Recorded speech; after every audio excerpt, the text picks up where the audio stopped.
오늘은 6째 시간으로 믿음에 대한 얘기를 좀 나누려고 합니다. 자, 이때까지 우리가 함께 보았던 천로역정의 길을 한번 볼까요? 이 멸망의 도성으로부터 시작해서 우리 좁은 문 걸치면서 좁은 길로 계속해서 이어져 왔고, 드디어 이제 미혹의 땅인 이 마법의 이 땅을 넘어서 이제 빌라의 성에 이르고, 그 빌라산에서 이제 선성으로 가는 이런 이야기, 이제 마지막 이야기가 나타납니다.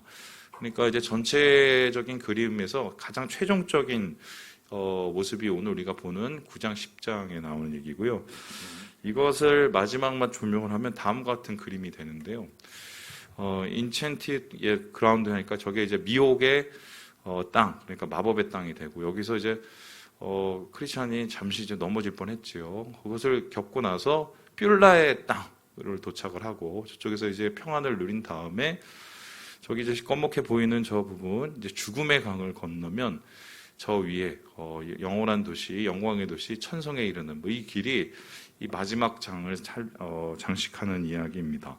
그런데 여러분, 우리 천로역정을 읽으시면서 어떤 생각이 드시던가요? 제가 한번 질문해 볼게요.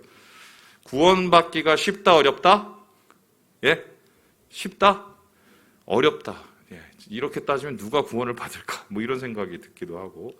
두 번째, 진짜 믿음을 갖기가 어렵다, 쉽다? 어렵다는 걸 알겠습니다. 그런데 사실 똑같은 말이죠. 사실 구원받고 천국 가는 길이 어려운 게 아니라, 정확하게 표현하면 예수님이 원하시고 성경이 말하는 진짜 믿음을 갖기가 어렵다는 겁니다. 믿음이 없으니까 구원을 못 받는 거고, 구원을 못 받으니까 천국에 못 가는 건데요.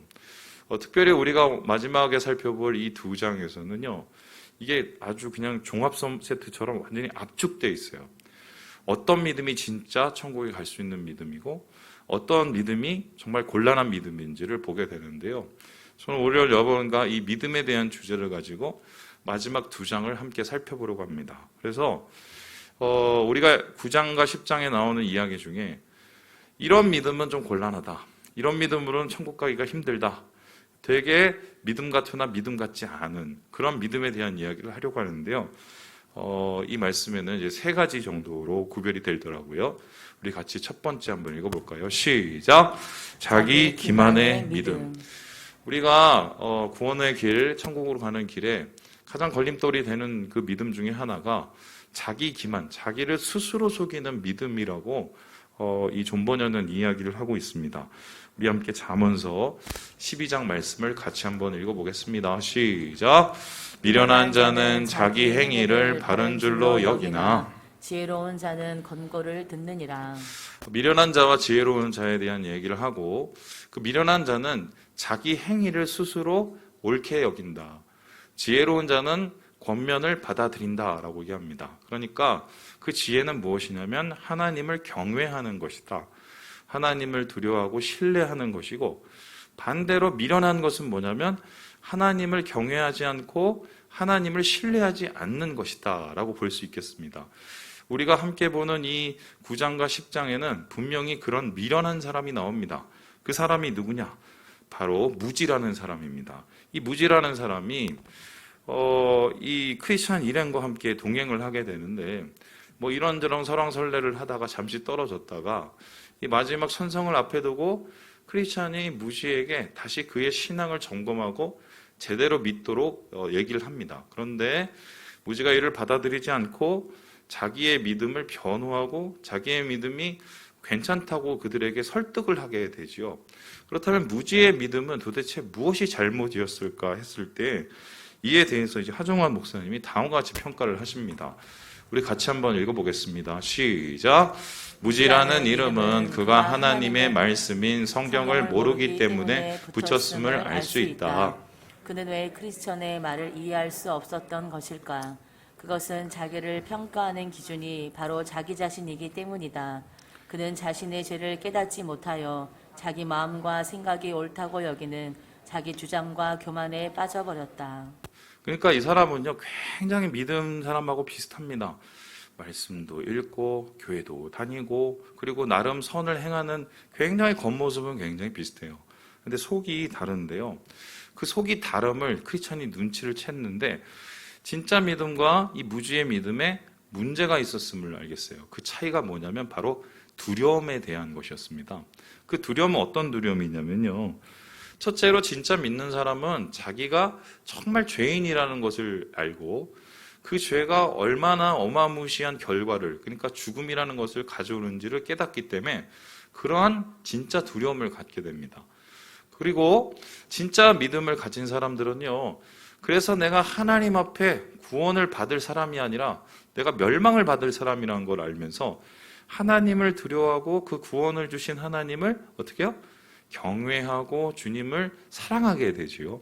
이렇게 됨으로써 결국 삶 속에서 그의 경외, 제대로 된 두려움이 나타나서 하루하루의 삶 속에서 주님이 원하시는 삶을 이루려고 노력을 합니다. 그러니까 그 진짜 두려움은 하나님을 향해 있고 그 하나님을 향한 마음이 경외고 그러한 경외 가운데 신앙의 길을 한 걸음 한 걸음씩 걸어가는 게 이게 보통 진짜 믿음의 모습입니다. 그런데 반대로 무지라는 사람은요, 크리스찬이 이 얘기를 아무리 해줘도 이해를 못합니다. 왜 이해를 못하냐? 이 사람에게는 두려움이 없었기 때문이에요. 왜 두려움이 없을까요? 1번, 자기가 그렇게 나쁜 죄인이라는 것을 인정하지 않습니다. 자기가 아직 자기 나름의 가능성이 있기 때문에 열심히 하고 착하게 살면 구원을 받을 수 있다는 자기 구원에 대한 생각이 있었고요. 뿐만 아니라 말씀의 삶으로 쫓아가기보다는 자기가 생각할 때 판단해서 옳은 것을 취하고 옳지 않은 것을 버리는 자기 중심적인 신앙. 그러니까 자기는 있고 하나님은 없는 그런 신앙이 바로 무지의 신앙이었어요. 그런데 이러한 것을 크리스찬이 꼬집는데 그 꼬집는 크리스찬의 얘기에 대해서 무지가 뭐라고 하냐면 내비두세요. 나는 내 방식대로 믿습니다. 라고 얘기합니다. 나는 그리고 괜찮은 사람이에요. 내 믿음은 흔들림이 없습니다. 라고 합니다. 자기를 스스로 속이게 되는 거지요. 자, 그렇다면 이렇게 자기를 기만하는 무지는 결국 어떤 길을 걸었을까? 이 놀라운 게요. 우리 생각에는 철로역정의 끝이 크리스찬이 소망이 천성에 가서 박수를 받고 주님과 함께 행복하게 살았다. 해피엔딩으로 끝날 거라고 생각했는데 여러분 이거 읽어보시면 알지만 이 철로역정의 끝이 크리스찬의 얘기가 아닙니다. 누구 얘기입니까? 무지의 얘기예요. 무지의 끝을 얘기하고 있는데요. 바로 이 모습이에요. 좀 끔찍하죠. 무지가 무슨 죽음의 강도 건너고 천국문에 이르는데 천국문 앞에 가서 통과를 하려고 그랬더니 못 들어가요. 왜 못 들어가냐? 증명서가 있어야 되거든요. 통과 티켓이 있어야 되는데 그게 없는 거예요. 그 이유는 뭐냐면 자기가 편한 대로 믿었기 때문에 좁은 문 좁은 길을 걷지 않고 통과하지 않았어요. 그러니까 이 하나님의 사자들이 보기에는 이건 불법입니다. 그래서 그를 끌어다가 이 천성 문 앞에서 바로 지옥의 문을 열고 쫓아내버리는 이 장면이 나오죠. 마치 마태복음 7장에 보면 이 주여 주여 하는 자마다 다 구원받는 게 아니라 그의 믿음, 그가 가지고 있는 그 중심을 보시고 하나님이 구원하신다는 이 말씀처럼 무지는 겉으로는 굉장히 신앙의 모습을 가졌으나 사실 제대로 믿는 신앙이 아닌 거예요. 이런 사람들을 우리는 뭐라고 얘기를 합니까? 종교인이라고 얘기합니다. 종교인.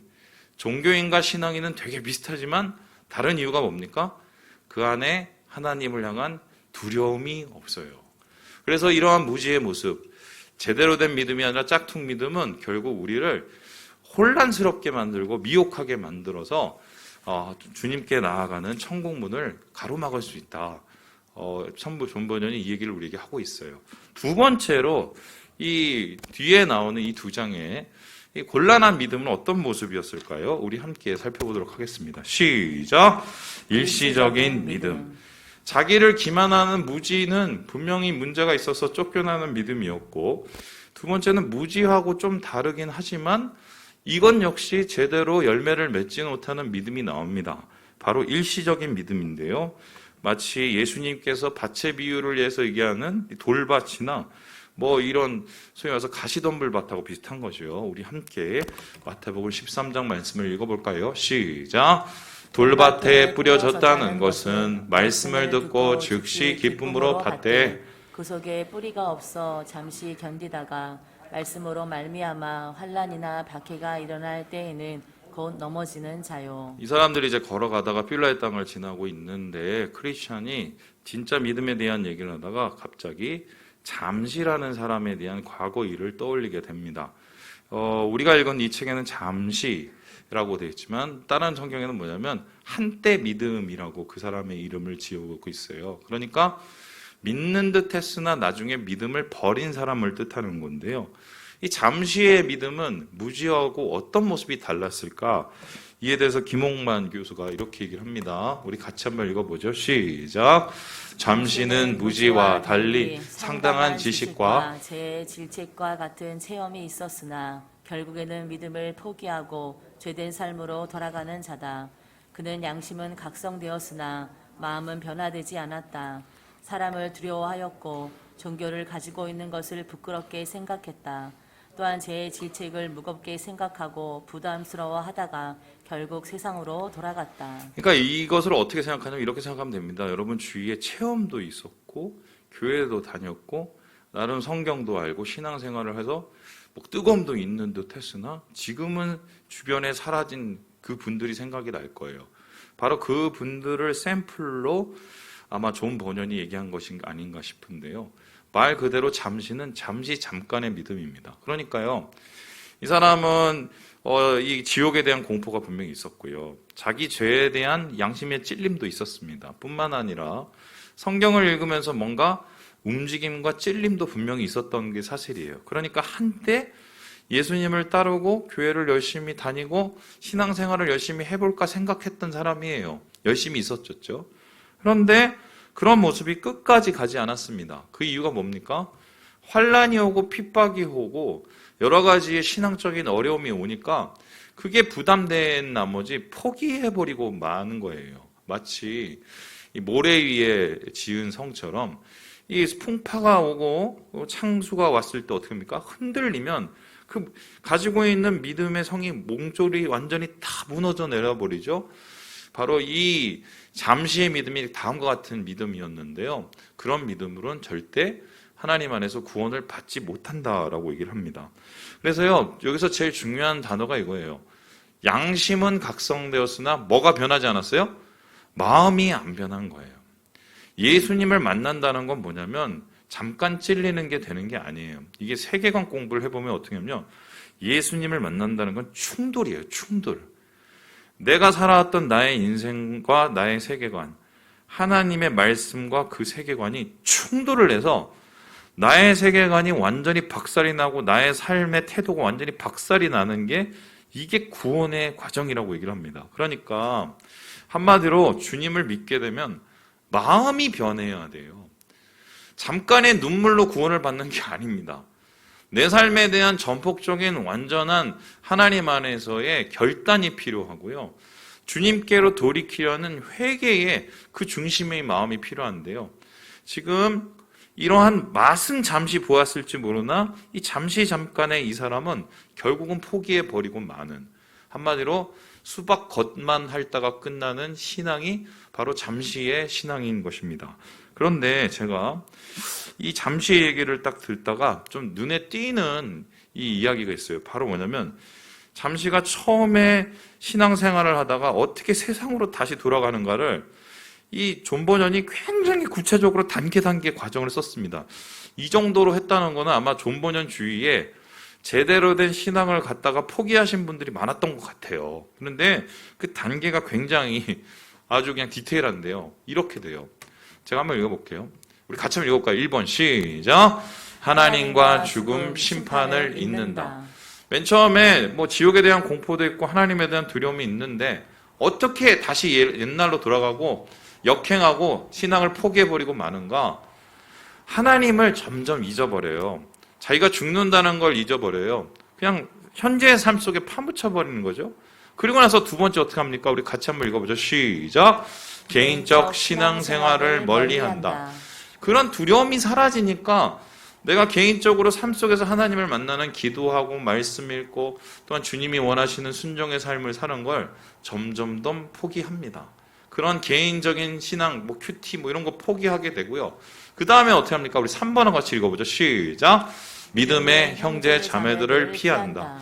만나면 찔리니까, 만나면 좋은 친구가 아니라 만나면 찔리는 친구거든요. 그러니까 교회 다니시는 분들이나 아니면은 신앙적으로 권면하시는 분들을 점점 멀리 합니다.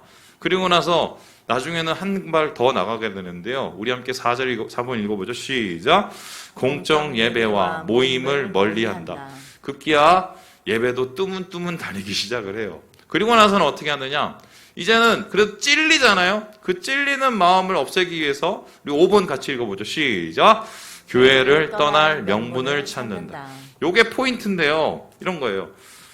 아유, 그 목사 저 사건 봤어? 성 뭐 해갖고 말이야. 교회 돈 다 떼먹었대. 그 장로 얘기 들어봤어? 이러면서 교회에 대한 나쁜 소식들을 다 끌어모읍니다.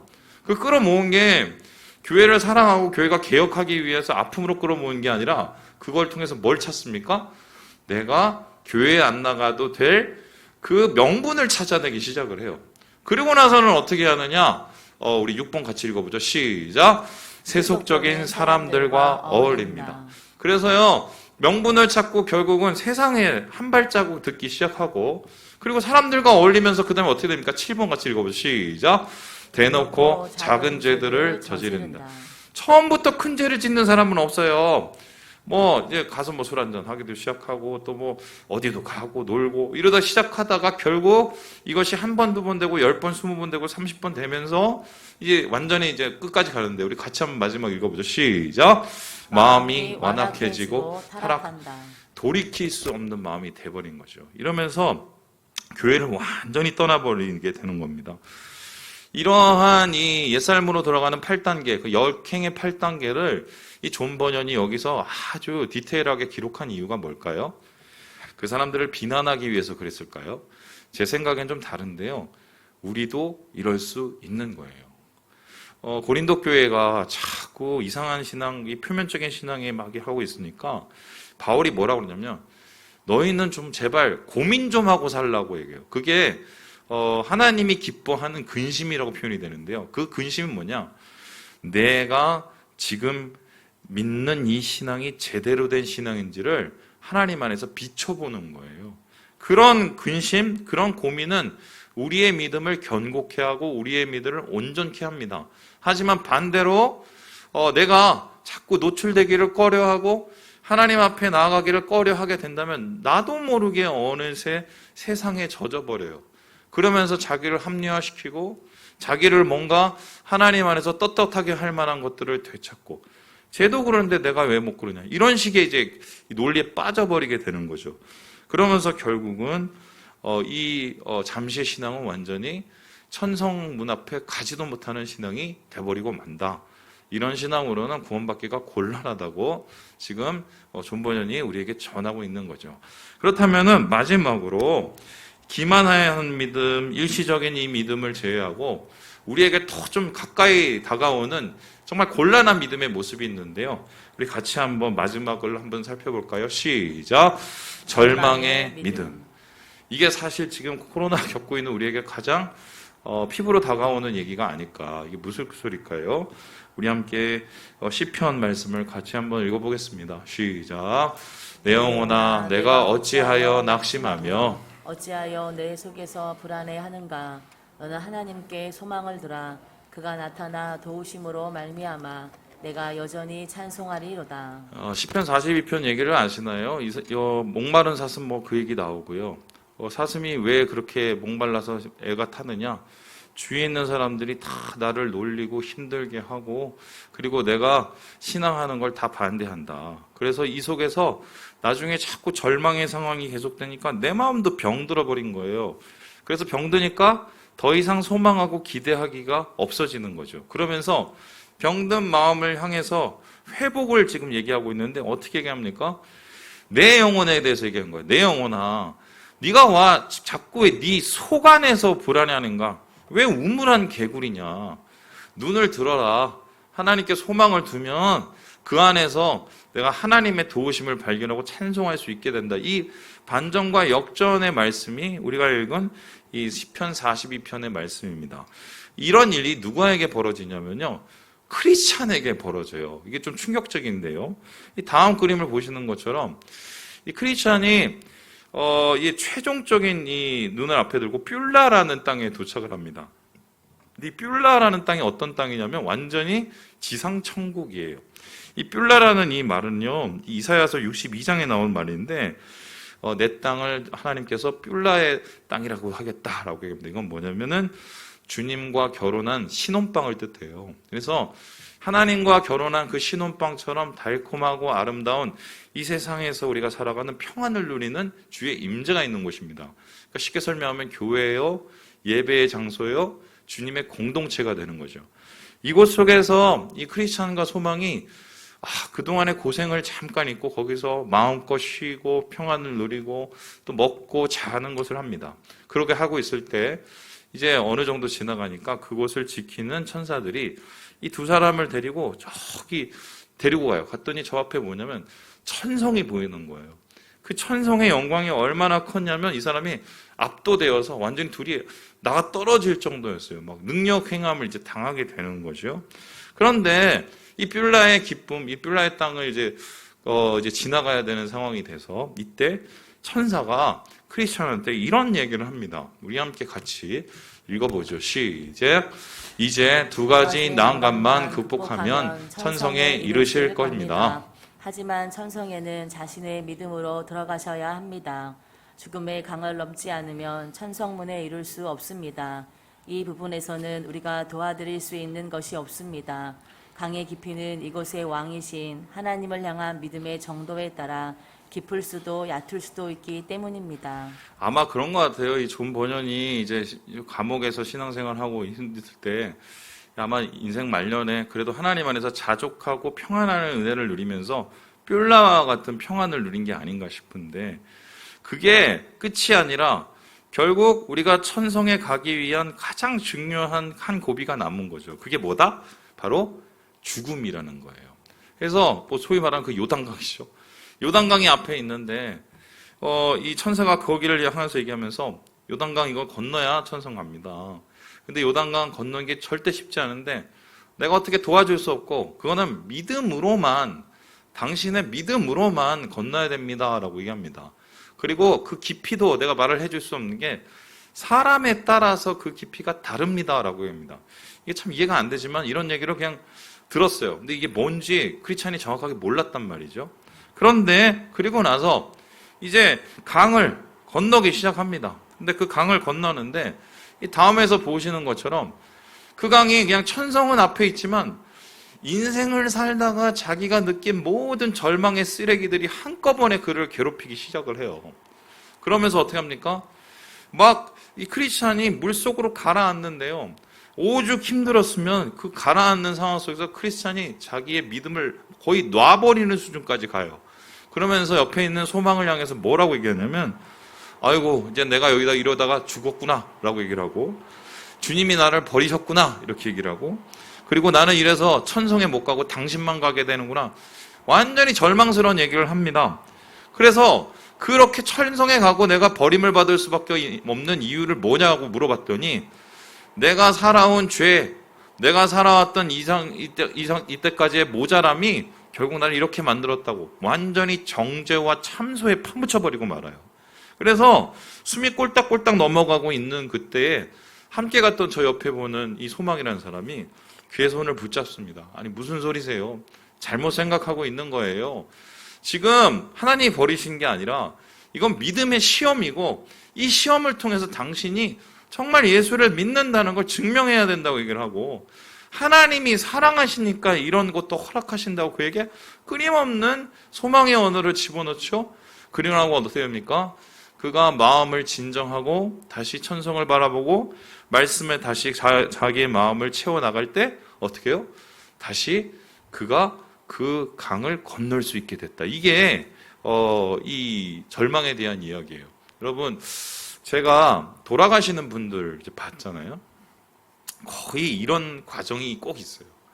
심지어는 예수 잘 믿었던 분들조차도 잠시 잠깐 흔들릴 수가 있습니다. 왜냐하면 죽음이라는 것은 우리가 경험해보지 못하는 신세계요.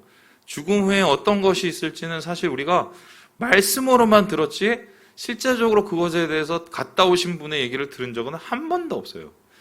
제가 이 죽음에 대한 옛날에 되게 뭐랄까요, 연구를 했어요, 연구를. 그래서 뭐 이런저런 책을 찾아보고 생리학적인 죽음, 병리학적인 뭐 이런 거 찾아보고 심지어는 뭐 거기에 행동하는 또 여러 가지의 또 뭐 다큐나 이런 걸 되게 찾아봤거든요. 근데 사람들이 보통 그런 얘기 하잖아요. 죽을 때 갑자기 탁 시커매지면서 저기 빛이 하나 보인다고. 들어보셨어요? 예.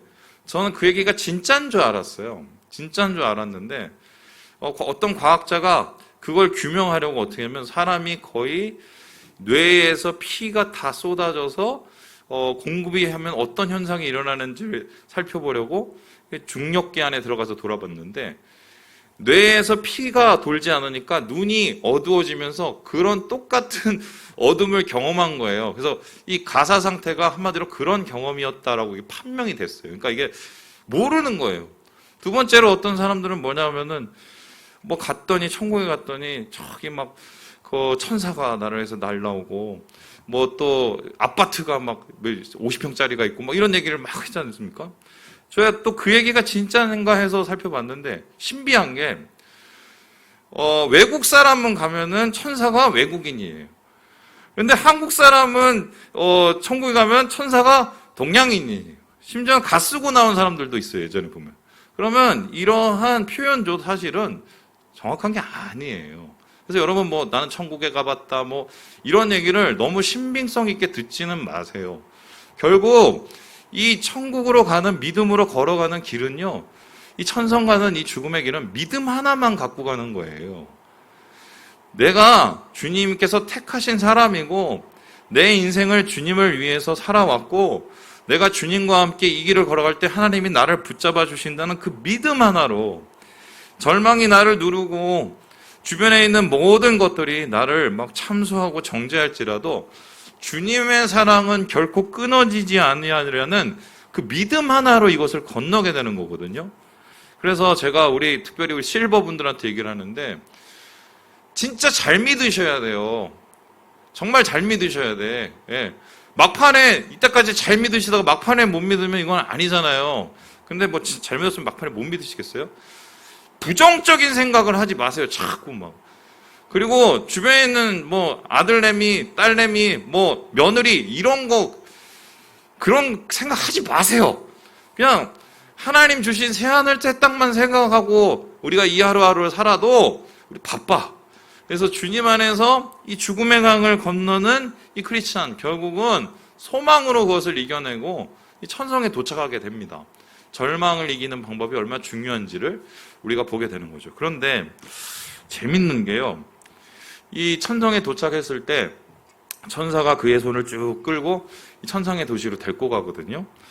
그런데 이게요. 진짜 재밌더라고요. 동양에서 표현하는 천상의 도시, 그러니까 천성과 서양에서 생각하는 천성이 좀 달라요. 제가 이거 보면서 되게 웃었는데요. 단글 보세요. 이 옆에는 김중근 화백이 그린 천국을 상징하는 모습이고요. 또 옆에는 헨리 도슨이라는 분이 천성을 그에서 그린 이 천성을 바라는 순례자들 그립니다. 자, 동양과 서양이 바라보는 천성이 뭐가 다릅니까? 여러분 이게 느껴지세요? 차이가? 뭐가 다르세요? 동양은 건물이 있어요? 없어요? 뭐가 있습니까? 사람만 있어요. 그렇죠? 그런데 서양은 사람이 보여요? 안 보여요? 거의 안 보이고 건물만 있어요. 그죠? 이게 생각하는 기준이 달라요. 그러니까 우리 동양인들, 특별히 아시안들은 관계가 중요한 거예요. 천성에 우리 천국에 갔을 때 하나님과의 그 관계, 하나님과 누릴 그리고 그 성도들과 함께 누릴 그 관계 중심의 이 천국이 머릿속에 있고 반대로 서양 사람들은 이 건물 중심, 장소 중심 그러니까 좀 되게 개인주의적이죠. 그러한 생각들이 있으니까 이 표현들이 좀 이렇게 다르더라고요. 그러면은 1번이냐 2번이냐 했었을 때 확실한 거는 성경에서 말하는 거는 우리가 생각하는 것이 완전히 지워진 새 하늘 새 땅이다라고 얘기를 합니다. 그리고 나서 이곳에 이제 올라갔을 때 이 천성의 문을 지키시는 사람이 묻죠. 증명서, 그러니까 둘 다 그동안 인생에서 계속적으로 품고 다녔던 이 증명서를 내놓습니다. 천성에 들어가는 그 증명서죠. 그리고 그 천성에 가서 주님과 함께 영원한 삶을 사는데요.